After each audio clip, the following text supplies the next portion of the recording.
Hello, hello, hello, and greetings, adventurers of Vera. Welcome to the Golden Feather Tavern and Tavern Talk. That said Golden Feather Tavern. Oh my goodness. Looking at all the stuff. You can welcome them to the Golden Feather Tavern. Oh. They are in our establishment. Oh yeah, they are, aren't they? We are Vertec and Chibi, keepers of this fine establishment, as Chibi said. The Golden Feather Tavern is open to all travelers to come and share their thoughts on the inner workings of Vera over a nice tankard of ale, mead, hot chocolate, or other delicious beverage of choice. I have a little sneak peek for them. Yeah, and right on theme. Yeah, it's only Tuesday, but it's been a long week. So, raise up your glass, pull up a chair as we delve into tonight's discussion. Today is the 10th of June, 2025. We're at episode 47 of Tavern Talk, skill trees, guild trees, and more. How you doing, Chibi? Pretty good. Outside of the obvious, what do we have on tap today? Pretty much just the obvious. I guess if you're gonna pull that aside, people are asking if we're gonna talk about the DA drama. I'm gonna be honest, the tavern, while it is fun to hear the latest rumors, this tavern does not take part in the latest rumors. We're simply a place where latest rumors happen, not the conveyor of latest rumors. Yeah, we try to not gossip too much unless it actually impacts the game directly. Yes. Cannot control our patrons, however. Yeah, this is true. This is true. But I have a little bit of a sneak peek for them. If you don't know what this is, we are doing new content, and this is my glass for trying out the first pours, and it worked out pretty well. So yeah, it's my fancy glass for tonight since I'm the alchemist. And speaking of having patrons at the tavern, we have a few people here with us, which is really funny because your name is on my cam and my name is on your cam. Yeah, I'm fixing it. I don't know why it does that. It mixes it up every single time. But we have Oracle. Hello, Oracle. Hello. You are part of our guild, Nexus, yes? Yep. And then, yeah, whatever else you want to say. Trees. Yes, guild trees are definitely a thing that need to be discussed. And we have Undead Pally, who's actually from Aura. Hello there. I'm here to be awkward and slightly informational. Love hey, it. that sounds like me. So we'll be two peas in a pod. Perfect. It's perfect. And then of course we have Vladis, the one and only. I believe you are part of Suspect, correct? I'm now. Am How's it now, going, yeah. guys? And Suspect you, Vladdy Daddy. Vladis was actually the one. I'm sorry you said that, and I was talking to Pockets, and then Pockets had the Vladdy chill. Vladdy chill. Jesus Christ. Yes, he has that as one of the things you can get on his stream. That's okay. He has me going, what the beep? Oh, wow. Oracle and Pally and Vladis. This will be a good show. Yeah, I agree. And welcome in, Paranaut. But actually, Vladis is the one that recommended / reached out to me last week. Because for those of you that don't know, our first week of the month is our community hangout. So I said, hey, we're not doing that this week, but we will do that next week. And so here we are. And then, of course, we have the Vertec, who's been working all day and is really happy to be here for relaxation. Hello, Esteban, and welcome in, Triple Killer. I'm apathetic. Can someone start a petition to get Vladis on the econ team with Intrepid? Tavern talks always are. Yeah. I was like, go ahead. I mean, I leave so much feedback on econ that I am pretty much like a part of the team. Like I feel honorary member. I think Corey and the rest of the econ team, the thing is that they just need time. And I think that's the answer. The very unpopular answer no one wants to hear. I think yeah. they were counting on certain things to be ready earlier, which is why some of the changes slipped in, which is like the not 1-to-1 ratio anymore. It's like what, 1-to-3 or whatever it is now, which is pretty terrible. So yeah, and they do need the lead econ designer too, right? They're doing the best they can, and in Corey's hands, I trust. They just need time. Yeah. Actually, fun fact. So I was listening on Sunday. We had our first subscriber only on Twitch and member only on YouTube stream. And I didn't know how to set it up exactly, so I was doing my best. But we ended up on the discussion of the Freehold stream that Vertec and I missed because we moved down to Florida at that time. And that was Bucky's first stream being like on the stream. And I thought that was really awesome. But it's just crazy to see even what they showed off like a couple of years ago, still waiting for some of that to come in to the game.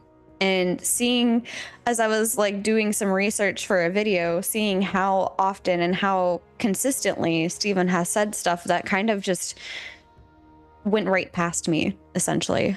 For example, the veins being in the game, where there would be like a copper vein or something, and you'd have it for a time, and once it's depleted, it would go away for an unknown amount of time. And there's this really old video with Jeffrey Bard where they were saying, yeah, it could go across the world, it could come back next year, it could come back next season, you never know. And I was like, wow, that's something they've been repeating like this entire time. But because I don't do like mining, I just kind of in one ear and not the other.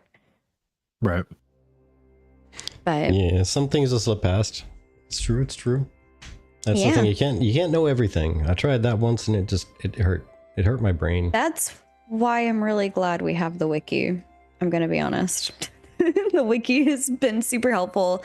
And actually, Vladis, I found one of your videos on the wiki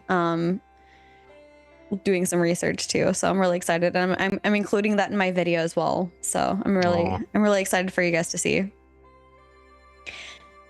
But I'm right there with you with Econ, because this video that I'm working on, it'll be out at the beginning of July. Still got to record it and edit it, but it's on, you know, the artisanship and the effect of the economy, right? That's a huge thing.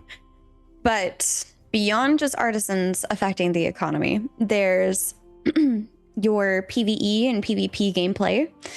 And those things are affected by skill trees, which are coming to have a whole brand new thing. We've been asking as a community for Bucky and team to pretty please look at the old classes and do a readjustment to them. And so we were surprised at the end of the May development live stream with a little sneak peek of the cleric skill tree being redone. And that made me really excited. And I'm curious to see who else is pretty excited to see the changes that are coming from that. And then it didn't stop there. Like, it felt like the next day or later the same day, Intrepid put out a request for feedback on the guild skill tree. So we're gonna be talking about that tonight. First things first, what classes do you guys play in Ashes when you are testing? I'm currently playing a rogue, but I played fighter, and I have also played ranger. Nice. I'm waiting for phase 3, but usually I main a cleric, but I've also tested out fighter and rogue. Okay, very nice. I have been playing a mage for the most part. I tried out cleric, and I have a newfound respect for them. Yeah, And cleric is a little difficult sometimes. Yeah, I had an easier time playing solo than I did playing with a group, though. Yeah. Yeah, everybody knows I main tank, and that's a terrible experience solo. Terrible experience. Been having a blast with Bard though. Bard's been fun, solo or in a group. Yeah. I like to joke that you stole Bard from me. Hey, we can do 2 bards, and it's even better for the party. Just saying. We can do 2 bards, and I get the distinct pleasure of being able to be the healing bard. So it works out in both of our favors. And then, of course, a lot of you know I like to play cleric. So if you didn't hear my thoughts already on the skill tree on Saturday with Pockets, who also plays cleric, there you go. Bards are better tanks than tanks are. I feel like that is until they finally fix it. Yeah. Hopefully they do some nifty stuff for the tank when they loop around to it. I'd love to have that kind of synergy. Yeah. Just a little bit more either staying power or killing power or a bit of both. To be able to make the decision and swing either way. That way if I'm soloing, I can go more power. In a party, I'll go more tanky. Yeah. I was going to ask, are you guys excited for the skill tree changes? Do you feel like this will help add a lot of diversity in your class before you get to the secondaries? I'm beyond thrilled. Oh, sorry. No, go for it. Oh no, I was just gonna say I'm beyond thrilled about this. Especially for clerics right now, they feel very, very cookie cutter. And speaking from a place where I used to main a discipline priest in World of Warcraft, I'm very used to having a lot of just weird situational skills and stuff like that. And I think that'd be really fun to just add the choice to be able to either go one route, or if you want to do something totally goofy goober, you can do that. Yeah. Goofy goober is the way to go. Goofy goober. That's my spec. I'm excited for the people who main the current classes. But seeing that, and they said that they're going to be applied to all of the classes, that would insinuate that it would also be applied to the summoner class. So speak to that point. Well, will it really be changes since we haven't experienced it yet? It would be a change from the current state, like if you were to have like only one. So I don't know if you know what the change is, but the change is essentially instead of having one skill that you're choosing, each skill would have essentially like 3 offshoots that could further augment that one skill. So even with your mage class, having a lot more fine tuning that you can go into there, in addition to some of the ancillary adjustments like your crit chance or your mana regen, things like that. Yeah, I like that.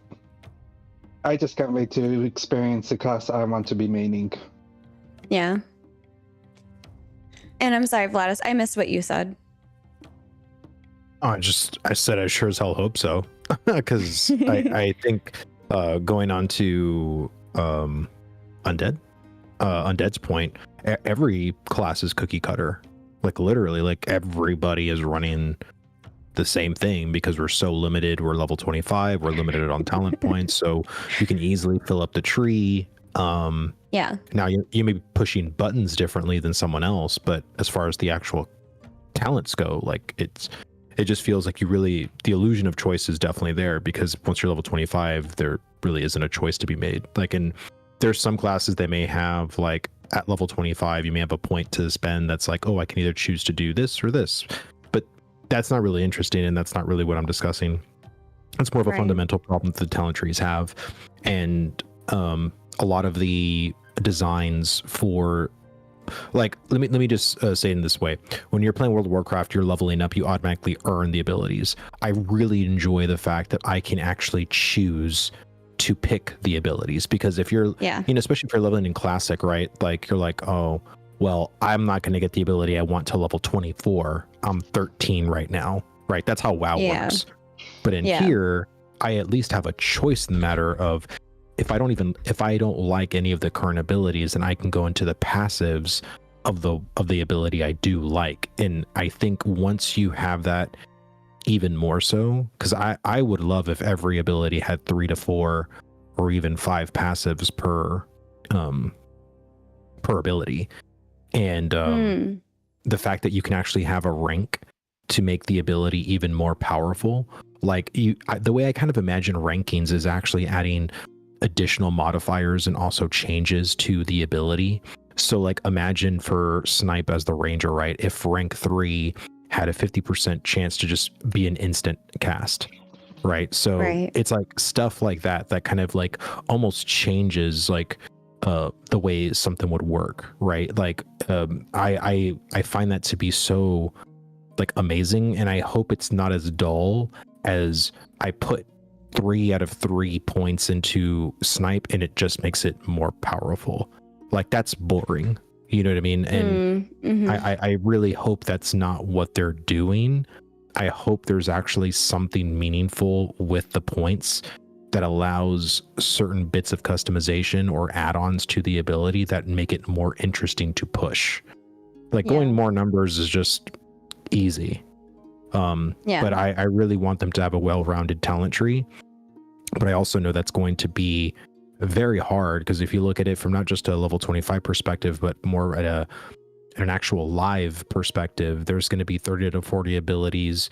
If I want 3 to 5 passives per, that's a pretty big talent tree right there for every single class. Not to mention the 4 schools of augmentation of once you actually pick your actual, class. So but that's not what I chose to do. That's what Steven chose. I've been against this 64 class system since I've joined this community. But I am excited for it though. I think it is definitely in a step in the right direction, but we'll see how that ends up being. Yeah, I think one thing that you have to be careful for, especially with adding a bunch of augments, is for it being too overwhelming too quickly for people. I actually saw somebody who's kind of newer to streaming Ashes, and he was going through the skill tree and he was talking about how the current skill tree was a little overwhelming for him. So if you add like too many choices to one individual choice, like Ludolo says, paralysis of choice is real. People just default to the meta and that's it. Yeah, absolutely. And on top of that, I want there to be something reserved for when you get your secondaries. I want there to be, when I get my secondary class added on, that it adds more choices.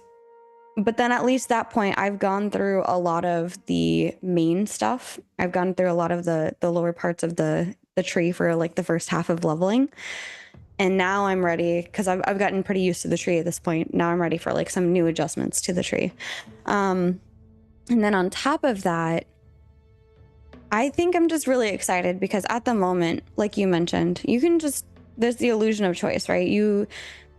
I think it was Pockets that said he didn't even assign his like level 25 talent point because it just didn't matter that much.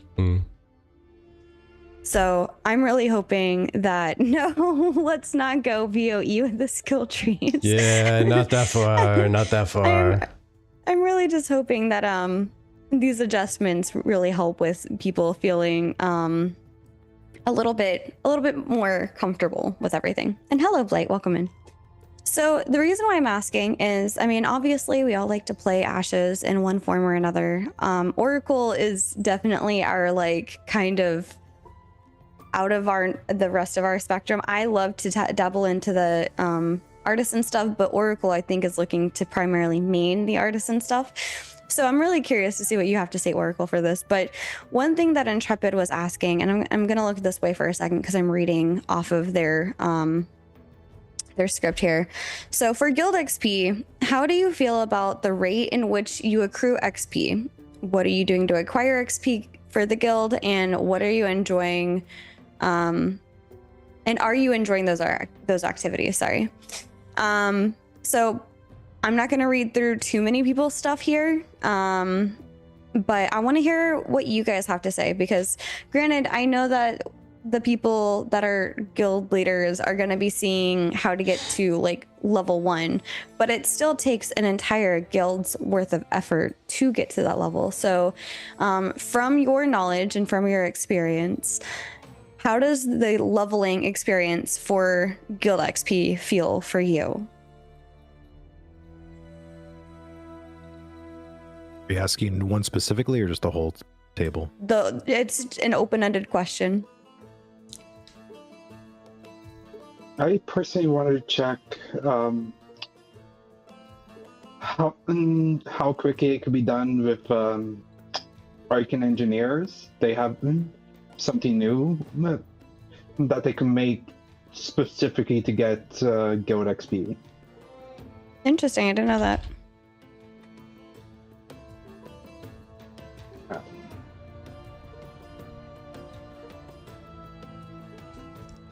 Yeah, Anyone else? I haven't been on for a little while, and in a way where I was trying to contribute towards guild experience like that. But yeah, as long as there's more ways to be able to contribute, it might be okay. But I know just relying on the caravans can make it a little bit intense. We did the math at one time, and it was crazy. Looking at what was on the marketplace, we could have outfitted legitimately an entire raid group in just about legendary, it seemed like, in the same amount of time as it would take to level the guild once. Yeah. And from what I see in chat, like Duffles is saying, I can personally say, as an officer of my guild, mildly threatening, I've yet to have any desire to level my guild, nor have the resources to do so besides caravanning the trophies that barely give XP as it is. And Brother says, yeah, caravan only system just feels bad. Then Duffles adds, on top of that, after looking at the tree, it didn't seem worth it for the effort put into it. And Vertec, I told you where you could find it, but I put the tree in our files if you want to pull that up. Esteban says lawless trophies, lawless mob drops, and scalp hooks takes copper and basalt, I think. Yeah, so the thing is, I agree with Vertec, and I agree with a couple of you. You know, there's not enough ways to get XP at the moment for the guild. The caravan system, it's really difficult because it's like, do I run caravans and make more money so that I can buy things and help support the economy? Or am I spending that time running a caravan to get some XP for the guild, but then it doesn't feel well received? It doesn't feel good enough, right? And as Blight says, the trophies don't get enough. I spent all day testing it out and none of it felt worth devoting time to. Don't give enough, yeah. Quinn says if they add tavern gambling and have guild XP as a reward, I don't think it'd be a problem. But one of the people we've had on before, Shakakon, says, as a guild leader of a 20 plus member guild, we have completely given up on guild XP because it is unobtainable for us. And that's the biggest thing, I would say. I'm not gonna like keep us on specifically the guild XP thing, but you need the XP to get the levels, right? And the levels are supposed to help you fill out the skill tree in general so that a smaller guild is supposed to be able to offset through power and ability a much larger guild. And if the smaller guilds are feeling like this is not even worth doing, then I think that's a fundamental issue. I have a lot to say on this topic. That's why I want to go first. I'm trying to. I don't want to ramble on for way too long, but I'm just. You're fine. My biggest gripes and just say them as short as possible. If I was designing this tree, I'd probably design it in 5 categories. None of them being to increase guild size. Limiting guild size by talent acquisition is dog shit. Every game does it terribly. And I don't care how good the talent tree is, by putting a point in to add 10 more to your guild roster is not going to feel good. I say let guilds be however big they want to be day one. If they want to be a full 300-man size guild, let them do it day one. If they want to be a 50-man guild, let them do it day one. There's no reason to limit it because people are already circumventing the system anyway by creating multiple guilds. And for every big guild that I've talked to as far as guild leader wise, all the big guilds are going to have multiple guilds. No guild is just going to have one guild and all their people are going to be in it. That's not how any of them are going to operate. So that's the first thing I would take out. Take that out completely. The second thing is vertical progression. Remove vertical progression entirely from the guild tree. That needs to be gone. And because I guarantee you, if you put it on, because the argument is, well, you're going to need it for the small guilds to go up against the big guilds.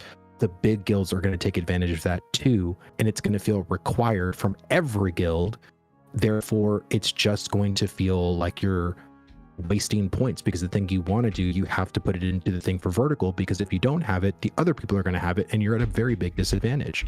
So I would make the entire tree horizontal progression 100%. Remove vertical entirely.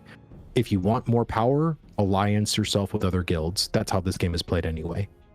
The other issue that I have is that many of the points that you see on this current build of the talent tree are completely lackluster and uninteresting. The most that I would say that that is somewhat of a direction I would take is like the third column, which is the whole artisan stuff. But every single point in there is just boring, just uninspired, and like, oh, okay, I get more guild, I get more crafting experience, I get better quantity, I get, you know, faster processing. It's like, and again, I'm not saying I don't want the guild talent tree to have anything like that for the, especially for the profession side of things, but those are like tier 1, right? Those are tier 1 kind of things. So the other I would just have like different categories, and also make the guild talent tree something that affects guilds. Every point in this thing feels like almost like a solo thing. If this is supposed to be a guild talent tree, emphasize the guild, emphasize parties, make certain things like having a point to require a group. You know, it's like if you're in a party, you get material drops from named bosses or something like that, right? Like if you have 8 or more guild members, this is something you can get, right? Like there is no guild point that emphasizes the guild. It's kind of funny to me. So I think those are kind of like my main points: is be creative, make group-based points, add different categories for different things of what certain divisions of the guild are going to emphasize in, whether it's PvE, PvP, economy, nodes, exploration, whatever it is. Like you've got to have certain things for guilds to really dig deep in, and also emphasizing some group. Now, not saying you can't have anything solo, right? Like, of course, you know, but I think some of the tier 2 and tier 3 stuff should be group based, you know? So that's kind of the thing I really see lacking. Experience, that first question you asked, Chibri, it was kind of funny to me because I have no idea why Intrepid even asked that question. Getting and earning experience in the guild is just trash. It's so bad, of course. But I think the question that I would ask, and I think anyone would ask, is how long does Intrepid want us to level the guild? Do they want that to feel like a journey too? Do they want that to feel like a 6-month adventure of leveling? I have a feeling they want it to be longer than a 6-month thing, because I mean, a node is probably going to be close to 6 months. Well, that's what I mean, right? Like, so it's hard for me to answer how fast or how slow XP acquisition is supposed to be. But the one thing I will say, regardless of what the max level of the guild is, I would have the first 5 levels be earned quite immediately from everybody, small guilds, even to big guilds. And then the climb from level 6 to level 10, that is more of the drudge. But at least you can actually play with 5 points fairly quickly. And I mean fairly quickly within, like, maybe a big guild can do it in a day or 2. A small guild can do it within like 2 or 3 days if they're more focused. Yeah, and I say just to go and contest a few of your points there. So with large guilds, or with the point you made with large guilds would choose the vertical progression as well, I think that would really depend on what they do with alliance benefits. Because if alliance benefits are going to truly be a benefit, and let's say there's 3 guilds that each have 300 members each, like actual, like outside of the game guilds that have 300 members each, and they have a choice of either doing like 5 guilds that can actually fit everybody in them, and that alliance is just their guild outside of the game, or they can make one large guild and have 3 or 4 other guilds as an alliance to really like take over a giant part of the server and have actual benefits to the alliance. Then I think that might actually maybe cancel that out. they might choose the size over vertical progression and power and percentage of gain and stuff. Plus, to be honest, like a guild is what? A guild is an alliance of individuals. Individuals want to make sure that they are getting a benefit outside of just, well, the guild can now do a thing. And we get a bonus when we're running around as a party.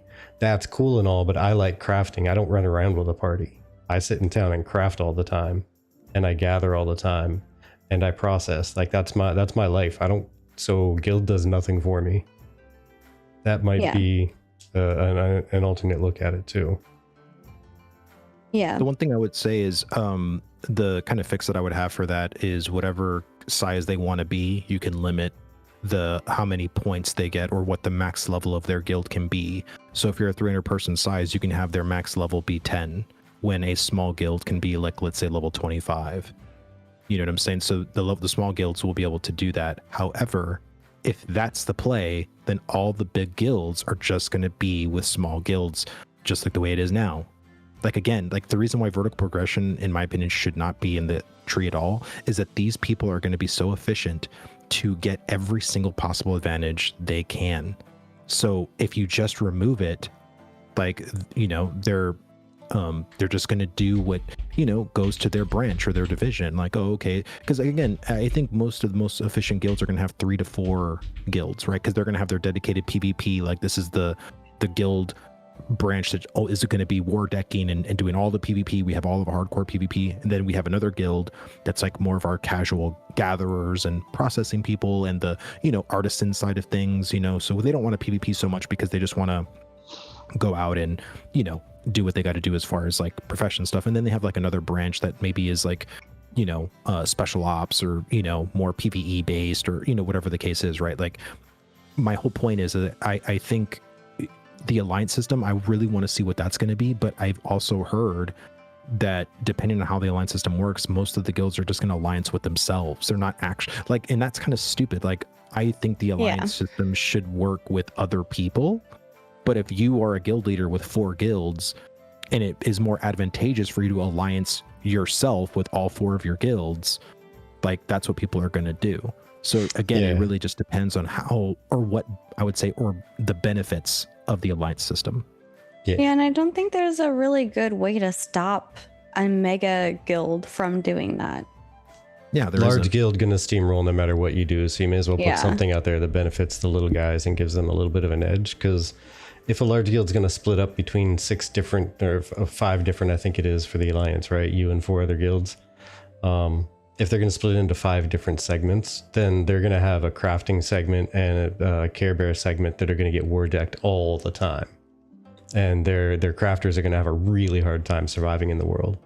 And they're going to end up having to log off and not really do anything, which is going to really hurt the guild as a whole. One thing that I am thinking about as I'm looking at the guild upgrades tree is, like, I like the vertical progression. I just think that there needs to be more weight. Like, if you choose one thing, you get locked out of the others. So if you're going for more members, then you get locked out of more of the other things, because either that or, like, the other things need to offset the power difference so much more to make it more viable.